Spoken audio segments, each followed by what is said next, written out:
Howard Turnbull McNear, January 27, 1905 to January 3, 1969, was an American stage, screen, and radio character actor. McNear is best remembered as the original voice of Doc Adams in the radio version of Gunsmoke and as Floyd Lawson, Floyd the Barber, on The Andy Griffith Show, 1961 to 1967. McNear studied at the Oatman School of Theater and later joined a stock company in San Diego. McNear also worked in radio from the late 1930s, including in the 1937 to 1940 radio serial Speed Gibson of the International Secret Police as ace operator Clint Barlow. 5. McNear could be effective in such authoritative roles, but he gravitated more toward character roles, often comic, citation needed. He enlisted as a private in the United States Army Air Corps on November 17, 1942. During World War II, he created the role of Doc Charles Adams in CBS Radio's Gunsmoke, 1952 to 1961. McNear was under contract to CBS for many years and was featured in many of the network's radio and TV programs.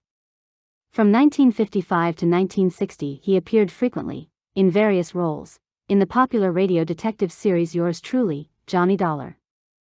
McNear made his film debut in an uncredited role in the 1953 film Escape from Fort Bravo. In 1956, he appeared in the episode The Pest Hole in the TV western Gunsmoke. In a 1958 episode of Leave It to Beaver, McNear made a TV appearance as a barber named Andy, who gave Wally his first shave. Over the course of his career, he would appear in over 100 film and television guest spots.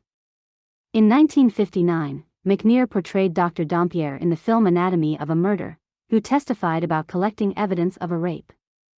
In a 1960 episode of Peter Gunn, titled A Slight Touch of Homicide, McNear used the mannerisms he later developed as Floyd the Barber to play Barnaby, a vigilante chemist who killed 15 mobsters with explosives.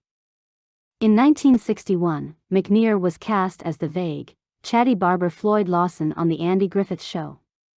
In 1963, he suffered a stroke that rendered most of the left side of his body paralyzed and he left the series for nearly a year and a half to recover. Andy Griffith asked McNear to return to the series. McNear agreed despite being unable to walk or stand, and the production crew accommodated him accordingly. Floyd was subsequently seen on screen either seated or standing with support. Many scenes were shot with him sitting on a bench outside the barber shop, as opposed to trimming hair as before. In most of his post-stroke scenes, McNear's left hand would be holding a newspaper or resting in his lap, while he moved his right arm and hand as he spoke his lines. In a 1964 episode, Otis Sues the County, and a 1967 episode, Goober's Contest, McNear's character is heard, but not seen, walking into the courthouse. The next scene shows Floyd already seated in a chair. According to Jack Dodson, who played Howard Sprague on The Andy Griffith Show, McNear began having difficulty remembering his lines and became anxious and frustrated. He left the series in 1967. In 1962 he made a guest appearance on The Twilight Zone in the episode Hocus Pocus and Frisbee. In 1964, McNear also took a role on Gunsmoke, playing Dodge City's general store owner in Aunt Theed, Death, on January 3, 1969. McNear died at San Fernando Valley Veterans Hospital in California at the age of 63 as a result of complications from pneumonia caused by a stroke.